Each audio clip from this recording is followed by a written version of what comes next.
Welcome to the podcast about investing in startups, where existing investors can learn how to get the best deal possible. And those that have never before invested in startups can learn the keys to success from the venture experts. Your host is Nick Moran, and this is The Full Ratchet.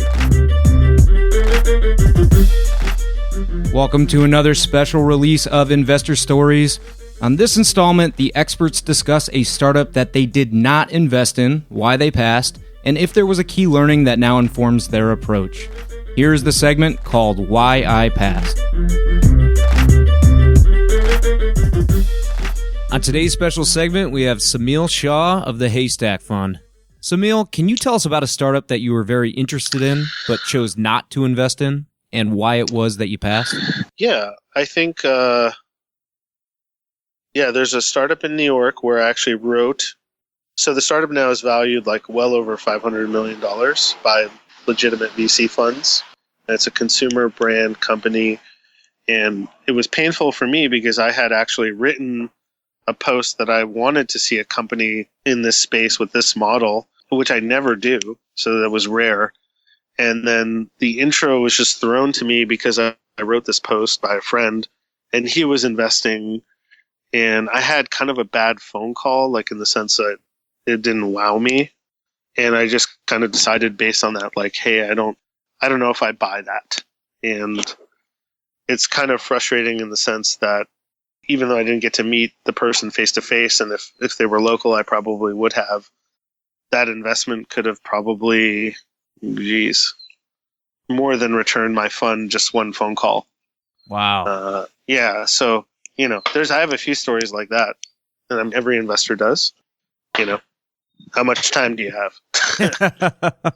Maybe pick out a key one where you learned a big lesson and maybe it's changed the way that you approach things now? Yeah, I think that I had known Goggin from Sprig for a long time. And when he started the company in the seed round, I could have easily just texted him and said, hey, can I put in some money? And he probably would have said, sure. And I remember thinking to myself, I just don't think that idea works. I kind of just dismissed it without just sitting down and taking a minute. And, that was a mistake especially because I knew Goggin and he's very, very special in terms of being a founder. He's a very special person. So I used the reptilian part of my brain around thinking about the idea and categorizing it and dismissing it before really thinking about the ingredients and the other side of my brain. That also may end up being a costly oversight. On today's special segment, we have Peter Wilkins of Hyde Park Angels. Peter, can you tell us about a startup that you were very interested in but ultimately chose not to invest? And can you talk about why it was that you passed? It's funny because we see a lot of stuff that's really promising. And so this across many passes that we have. What we'll see is strong in the market, strong management team, but we don't have the domain expertise to really validate it. And that's why we pass, promising, but we just can't add value. And we have to learn about that market in a way that we won't be a good partner. So we pass on opportunities like that.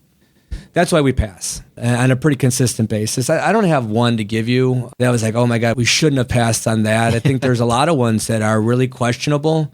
But at the end of the day, we know what the formula that we have, and our formula is to match human capital with entrepreneurs to help them drive success, and our financial capital follows that. So if we can't make that match, we pass, but sometimes it's tough to pass because we think there is a really promising entrepreneur that we should support, but we need to stay focused on what we do well. What about situations where you do have domain expertise, but you find this variable coming up more often than not? Strong startup, maybe the idea is great, but this one seems to come up frequently where ultimately you have to pass, even assuming you do have domain expertise. The thing that would most likely come up is, can we determine if it can become a pattern for the desired consumer of the product, whether it's B2B or B2C? So the market is starting to show that it's somewhat validated, or there's enough evidence in a sense that, hey, this is really intriguing, but we can't get comfortable with the fact that it will really start to develop a pattern that's recurring. And so it's like that traction element of how much evidence do you need that there's a value prop that we can really get the traction we need to be able to validate it to that next step. And I think that's where the grayest area, it's just tough to tell sometimes. And that's also, sometimes we should not pass, and then sometimes we should have passed. Right, yeah. And I think, we got a couple that are like that right now. On today's special segment, we have Andrew Parker of Spark Capital. Andrew, can you tell us about a startup that you were very interested in but chose not to invest in, and why it was that you passed? Yeah, I take the confidentiality of a pitch very seriously. I just think for a given entrepreneur, it really matters that they trust the VC across the table and not to disclose any information that's happening there. So I don't feel at liberty to talk about modern examples, but there was one example that was published publicly by Paul Graham and also by Brian Chesky. This was in the case of Airbnb. So this was back when I was at Union Square Ventures. I was an associate in the room, so it's not like I'm trying to take credit for sourcing this deal by any means. I mean, this was Paul Graham showing it directly to Fred Wilson. But so it was me and Fred taking the pitch, and it was the three Airbnb founders on the other side of the table. And at the time, the company was called Air Bed and Breakfast, and they were articulating what the bed and breakfast market was, why they thought a kind of more distributed version that leveraged people's homes, apartments, or even just couches could actually be a means of competing, kind of coming in from the bottom up with like a cheaper solution. Sure. And we thought the idea was super interesting intellectually, but because the company literally had the word bed and breakfast in its name, we couldn't help but just do like kind of a back of the envelope market sizing analysis to try and figure out, like what is the market for bed and breakfast, and then what is the low end of that market, and how much could Airbnb reasonably grab of that market share. And so then how big would this company be in roughly 3 to 4 years? That was kind of the exercise we went through. And we managed to get to, maybe like $100 million worth of gross transaction value, of which we thought Airbnb's take rate could reasonably be somewhere in the neighborhood of 10%. I think at the time they were operating at like 11% or something like that. And so we thought, okay, they could get to like $11 million, and maybe it's even more like $20 million because perhaps we were too conservative in this case or that case or whatever. But we couldn't reasonably stretch ourselves beyond a $20 million recurring revenue run rate. And we were like, well, that's not really venture scale. So there's something super interesting in here, but probably isn't for us. And like, that was just idiotic. We were like so wrong, right? Like instead, what we should have been thinking about is the market that they're creating, that they were creating like a totally new way in which someone might travel, a way that might be completely preferable. I think of this very similar to the way that I think of Uber, where people think Uber is a replacement for the taxi market. And I think that's actually the least interesting part of Uber. And instead, it's, the replacement for car ownership, where Uber gets super interesting. And, we should have been thinking about Airbnb this way, but we weren't. And so we were idiots. It's hard to know when consumers' ideology is going to switch, right? From I need a hotel when I'm on vacation to, well, there's this whole supply side that's untapped, and I could stay at an even better place with even better amenities and even better services.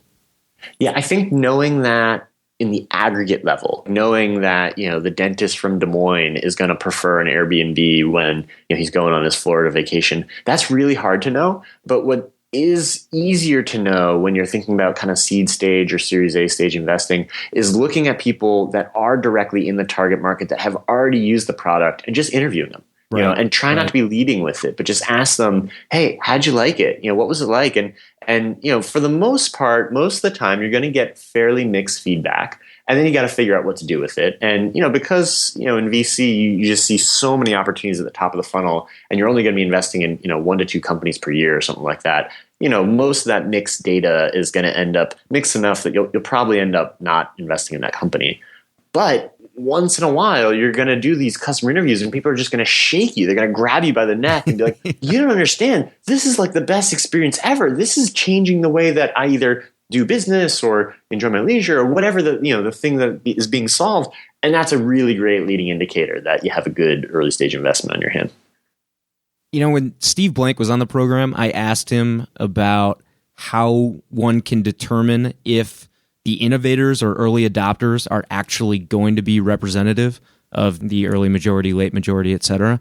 Do you have any thoughts about how you can parse out or ferret out if some of those early evangelists are really going to represent the ideology of the mass market? Yeah, it's a great question. That's hard. I mean, I think you should get conviction that the folks that are giving you really positive feedback are people whose opinion you trust. That's important. Whether or not they're representative of a larger audience or not, I think it's just going to take judgment on behalf of the investor, right? There's some research you can do there in comparison. Like, let's say it's a B2B service and you happen to be talking to a company that's raving about the product that has like 2 employees, but really the target market for this company, for this product is more like 20 to 30 employees or something like that. Then you haven't found a representative set. But outside of that kind of analysis, I mean, this is one place where you could probably take the plunge and find yourself error. That will wrap up this installment of Investor Stories. Head over to thefullratchet.net to leave a comment, sign up for the newsletter, or find resources discussed on any of the episodes. Until next time, remember to over-prepare, choose carefully, and invest confidently. Thanks for listening.